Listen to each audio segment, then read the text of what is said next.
वक्रतुण्ड महाकाय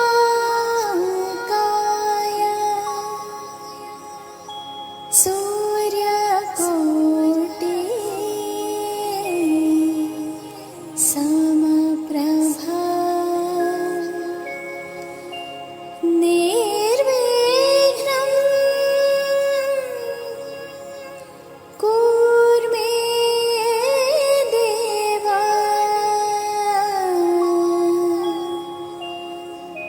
सर्वकार्येषु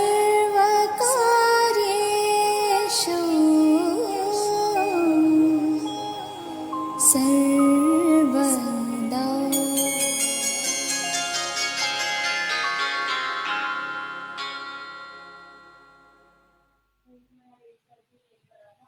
नमस्कार दोस्तों, ओम गणेशाय नमः। तो मित्रों, आप सभी का स्वागत है स्वरांकित फाउंडेशन के आज के इस विशेष सत्र में, सर्दी में हंसी की गर्मी। तो दोस्तों, सर्दियों में हीटर तो हर घर में है, पर आज हंसी का हीटर हमारे कार्यक्रम में है और उसका स्विच है हमारे आज के मेहमान। और आज की इस शाम में ठंड बाहर रहेगी और हंसी अंदर घुसकर कहेगी, चाय गर्म है क्या? अरे समोसे लाए हो? रेवड़ी गज्जक भी तो होनी चाहिए।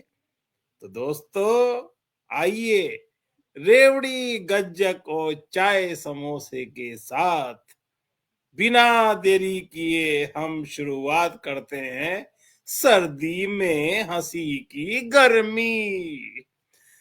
लेकिन दोस्तों, इससे पहले हमारे जो गर्मी के स्विच हैं उनके बारे में कुछ बात कर ली जाए। तो आज के जो हमारे स्विच हैं वो हैं हमारे इंजीनियर एनसी खंडेलवाल जी, जो फरीदाबाद हरियाणा के रहने वाले हैं। खंडेलवाल जी की जो पढ़ाई है वो हरियाणा के होडल गांव में हुई है और उच्च शिक्षा उनकी दिल्ली के प्रतिष्ठित जामिया मिलिया इस्लामिया विश्वविद्यालय से हुई है। और खंडेलवाल जी, इन्होंने 1980 में सिविल इंजीनियर के रूप में सरकारी सेवा शुरुआत की और 2018 में ये दिल्ली सरकार से अधिकारी के रूप में सेवानिवृत्त हुए।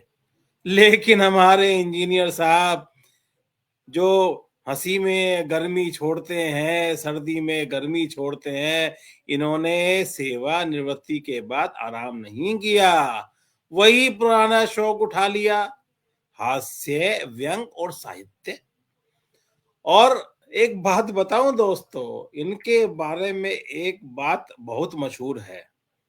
वो ये है कि ये जब भी मंच पर आते हैं तो केवल आते ही नहीं बल्कि अपने तरकश के तीर लेकर चढ़ाते हैं और तीर भी ऐसे कि पंक्ति के रूप में चले और सीधे दर्शकों की हंसी के निशाने पे लगे। हाँ, और खंडेलवाल जी जो हमारे इंजीनियर साहब आज के मेहमान हैं, ये सतमोला कवियों की चौपाल के सक्रिय सदस्य हैं, शब्द शब्द दर्पण साहित्य समूह के संरक्षक भी है और रुनझुन मिलन परिवार के संचालक भी। थाईलैंड, कंबोडिया, श्रीलंका, नेपाल सहित कई देशों में काव्य पाठ कर चुके हैं। और खास बात क्या है कि उनकी एक पुस्तक हास्य निग्धा व्यंग का दिल्ली के गांधी शांति प्रतिष्ठान में भव्य विमोचन हुआ, जिसमें मुझ जैसे नाचीज को विशिष्ट अतिथि के रूप में आमंत्रित भी किया गया। अब खंडेलवाल जी रुकने वाले नहीं हैं, इनका अगला कदम विदेश में होगा, कनाडा में होगा, जहां पर इनकी अगली पुस्तक मधुरिषा व्यंग के विमोचन की तैयारियां जोर शोर से चल रही है। और मुझे उम्मीद है कि खंडेलवाल साहब मुझे भी वहां आमंत्रित करेंगे, विशिष्ट अतिथि ना सही, अतिथि के रूप में ही सही। बहरहाल अनेक साहित्यिक संस्थाओं से सम्मानित बहुमुखी और हंसी के असली शिल्पी का मैं पूरे सम्मान के साथ स्वागत करता हूं। इंजीनियर एनसी खंडेलवाल जी का मैं हार्दिक स्वागत करता हूं स्वरांकित मंच के इस कार्यक्रम में।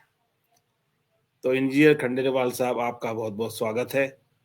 तो आप ये बताएं कि आपको लग कैसा रहा है स्वरांकित के इस मंच पे आके। जी, बहुत बहुत शुक्रिया।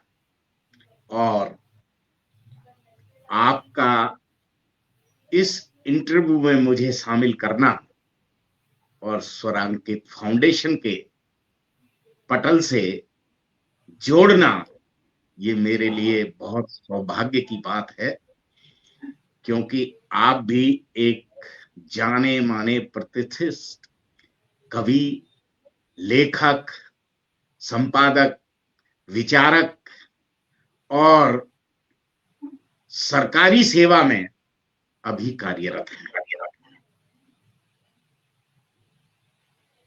कुछ कहने से पहले मैं अपना एक इंट्रोडक्शन जो आपने दिया है, थोड़ा सा उसमें कहता हूं कि कुछ कहने से पहले कहता हूं, पहले अपना परिचय देता हूं।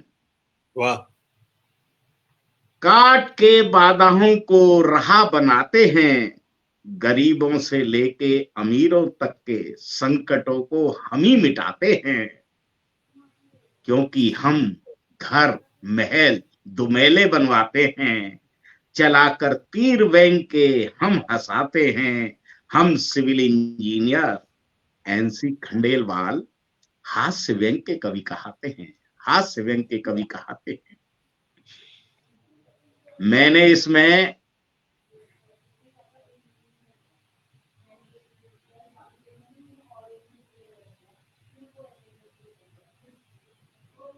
कुछ अच्छा नहीं निकलता, उसको मैंने त्याग दिया और हास्य को अपना लिया।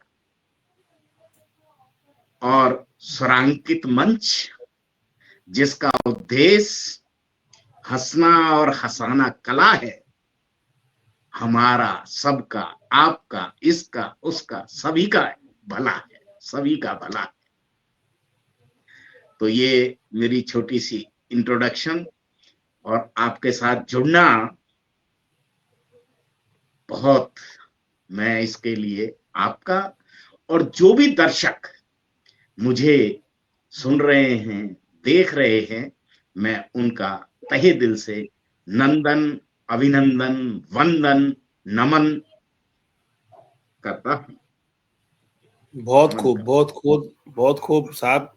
आपने अपनी दो पंक्तियों के माध्यम से अपना तारुफ दिया है। वाकई हंसी की हम बात करते हैं, हंसी और व्यंग, हास्य और व्यंग, इन दोनों को लिखना आसान काम नहीं है। इसके लिए बहुत संवेदनशील होना पड़ता है, बहुत गहराई से सोचना पड़ता है, तभी कोई व्यक्ति हास्य या व्यंग लिख पाता है।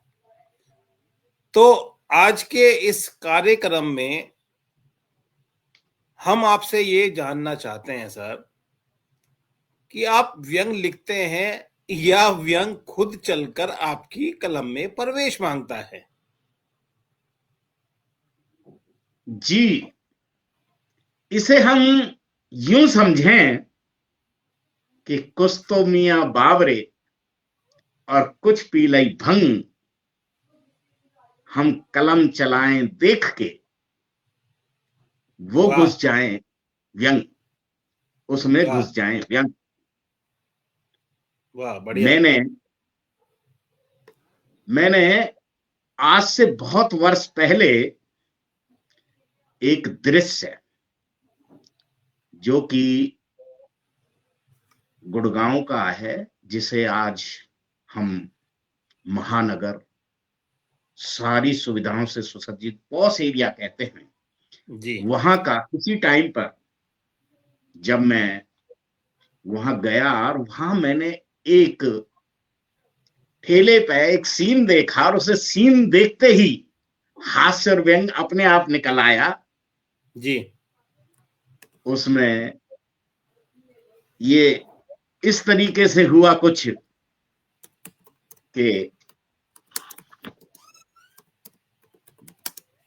कुछ व्यंजनों का पहली बार खाना जी मतलब उससे महाभारत हो जाना। कुछ व्यंजनों का पहली बार खाना मतलब उससे महाभारत हो जाना, ऐसा ही एक दृश्य मेरे जहन में आया, जिसे देख सबके संग मैं भी मुस्कुराया। वाह। गोलगप्पा, जिसे पानी पूरी, फटाके भी कहते हैं, जी गोलगप्पा खाना जंग से कम नहीं। गर हो जाए तनिक भी चूक तो समझो रंग में भंग से कम नहीं, रंग में भंग से कम नहीं। वाह। सीधा मुख में आए तो गम नहीं, गर भटक जाए रहा बीच में तो फिर कपड़ों की खैर नहीं, तो फिर कपड़ों की खैर नहीं। हम्म। जब गोलगप्पे को नई खिलाड़ी ने सीधा नहीं काट के खाया, कपड़े चिल्लाए हमें बचाओ हमें बचाओ भाया, हम्म। हमें बचाओ भाया। जो होना था वो तो हो गया, ये दृश्य देखा, जो होना तो हो गया। नई दुल्हन के नए कपड़ों का आते ही कोर्ट मार्शल हो गया, हाँ। नई दुल्हन का कोर्ट मार्शल हो गया। अभी तो बेचारी संभल ही नहीं पाई थी, प्यार में पति देव ने दूसरी आइटम झट से थमाई थी। फिर चाट का दोना हाथ में आया, तभी क्या पास से गुजरा हॉर्न बजाता हुआ एक साया, तभी पास से गुजरा हॉर्न बजाता हुआ एक साया। घबराहट में दोना छूटा और वो भी कपड़ों पे आया। अब तो घल्लू गारा हो गया सारा। जी। बाकी कपड़ों का भी हो गया कपाड़ा, बाकी कपड़ों का भी हो गया कबाड़ा। पानी पूरी का ये महाभारत न्यारा, फिर सर पर चढ़ी पापड़ी। जैसे ही दोना हाथ से छूटा, सर पर चढ़ी पापड़ी, कंधे पर उछलकर आलू आया। वाह। दही टपके, दही टपके, सोंठ चिपके, फोटो खींचने लगे लोग, उन्हें तो बड़ा मजा आया। फोटो खींचने लगे लोग, उन्हें तो बड़ा मजा आया। बेचारी वो नई दुल्हन जो पहली वाह। दफा शहर में आई थी, वो नजर न मिला पाई, बहुत घबराई। मनी मन सोच रही मैंने अच्छी पानी पूरी खाई, मैंने अच्छी पानी पूरी खाई। चाट भी उसके घर तक चली आई, चाट भी संग उसके घर तक चली आई। और जी। ऊपर से दुकानदार हंस के बोला, नानक प्लेट तो लौटाते जाओ भाई बोला, नानक प्लेट तो लौटाते जाओ भाई बोला। देखा जी हमने गोलगप्पे संग ऐसे महाभारत करेला, देखा हमने गोलगप्पे संग महाभारत करेला। तो ये इसी तरीके से दृश्य देखते हैं और व्यंग जो है कलम में आ जाते हैं और हाथ से बन जाते हैं। जी जी। सही बात है कि जो हम आसपास की घटनाएं होती है जिसको महसूस करते हैं, लेकिन उसके लिए एक अंतर्दृष्टि की जरूरत भी होती है कि उस अंतर्दृष्टि के माध्यम से उस किसी भी खास दृश्य में, घटना में हम हास्य ढूंढें। ये एक कर्मठ विचारशील व्यक्ति ही कर सकता है, क्योंकि हास्य व्यंग लिखना कोई सामान्य बात नहीं है। किसी एक घटना में, किसी एक परिदृश्य में हास्य को निकालना ये काबिले तारीफ है। तो सर, हमारा सवाल ये है कि जैसे आजकल क्या होता है, हास्य के साथ एक समस्या भी है। समस्या ये है कि लोग बहुत जल्दी नाराज हो जाते हैं, कुछ भी लिख दिया आहत हो जाते हैं। तो सर, जैसे कि आजकल लोग हर बात पर आहत हो जाते हैं, तो व्यंगकार के लिए असली खतरा कलम से है या आहत हुए व्यक्ति की कमेंट से है? किससे ज्यादा खतरा है सर, ये बताएं। जी, इसको मैं अपने रूप में देखिए ऐसे समझता हूं कि व्यंग तब खतरा बनता है जब आप किसी पर डायरेक्ट अटैक करें, जी तो वो घृणा का रूप ले लेता है। जी। इसमें हास्य नहीं, व्यंग नहीं, कटुता उत्पन्न हो जाती है। जी और कमेंट भी इसकी शाखा है। तुम कमेंट कर रहे हो उसको, और उसके सम्मुख कर रहे हो उस तरीके से, तो वो कटुता का रूप बन जाता है।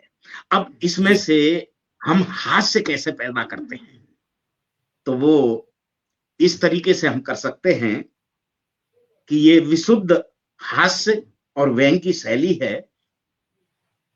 इसको मैंने अपने पूर्वजों से अपने गांव में देखा। होली का माहौल, और सभी लोग यानी पुरुष नारी बच्चे लड़के लड़कियां सभी छज्जे चौबारे मुंडेलों पे बैठ के होली के मंजर को देख रही हैं। जी। और वहां पे आप चाहें तो डायरेक्ट अटैक भी करें, घृणा का पात्र बन जाएं, और उसको अपने अंदाज में अगर व्यंग हास में लाएं तो वो कैसे कर सकते हैं। इसको मैंने अपनी कक्षा 8 में प्रथम बार अपने बुजुर्गों को देखते हुए बोलते हुए सीखे, तो मैंने लिख दिया। आप उसका अवलोकन करें कि मुंडेली पर बैठे हुए हैं और मैं उनको इंगित कर रहा हूं व्यंग मार के। ओ छोरा लइयो तीर कमान मुंडेली पे बुलबुल बैठी है, बुलबुल बैठी है मुंडेली पे, बुलबुल बैठी है। ओ छोरा लइयो तीर कमान मुंडेली पे बुलबुल बैठी है। तो अब आप बताइए कि मैंने सब कुछ कह भी दिया और उस अंदाज में कह दिया कि उनको बुरा नहीं लगा, और वो चीज उन्हें बहुत अच्छी लगी। इसी में ही अगर हम जी। नेताओं पे कुछ कहना चाहें तो जी। वो तो एकदम नाराज हो जाएंगे, लेकिन उसको अंदाज में एक नेताजी को मैं एक शादी में गया था, वहां वो नेताजी भी आए। उनके साथ, पता है नेताजी कहीं चलते हैं तो उनके साथ 2-4 चमचे तो आजू बाजू होते ही हैं। जी। और क्या होते हैं, वो प्लेट खाने की उन्हें ले आए। नेताजी कुर्ता पजामा पहने हुए हैं, क्योंकि नेताजी हैं तो उनकी जो है आइडेंटिटी मोटा पेट आगे निकला हुआ है। जी। और जैसे ही वो खाने लगे और पहले टुकड़े में ही खांसी आई तो अब नेताजी का पजामा थोड़ा सा पेट अंदर हुआ और वो धड़ाम नीचे की तरफ आने को हुआ। अब नेताजी के एक हाथ में प्लेट और एक हाथ में पजामा पकड़ा हुआ है। वो दृश्य क्या देखने लायक दृश्य था। बस वहीं से मैंने लिया और अपनी हास्य रचना नेताजी को समर्पित कर दी। जी। इंडिकेशन मैंने जो है संवाद को बनाया बेटे और अम्मा के रूप में। जी। सुन मेरी प्यारी सी अम्मा, सुन मेरी प्यारी अम्मा, अब ते ना पहनूंगा पजामा। सुन मेरी प्यारी अम्मा, अब ते ना पहनूंगा पजामा। इशारे में नेताजी अपने चेलों को कह रहे हैं कि भैया प्लेट को पकड़ लो, संभाल लो, मैं जरा अपनी पोजीशन को सही कर लूं। यम नाड़े की उलझन भारी, सुन मेरी प्यारी सी अम्मा, अब ना पहनूंगा पजामा। यम नाड़े की उलझन भारी, तो तोंद से होती खिस कम्मा, तोंद से होती खिस कम्मा।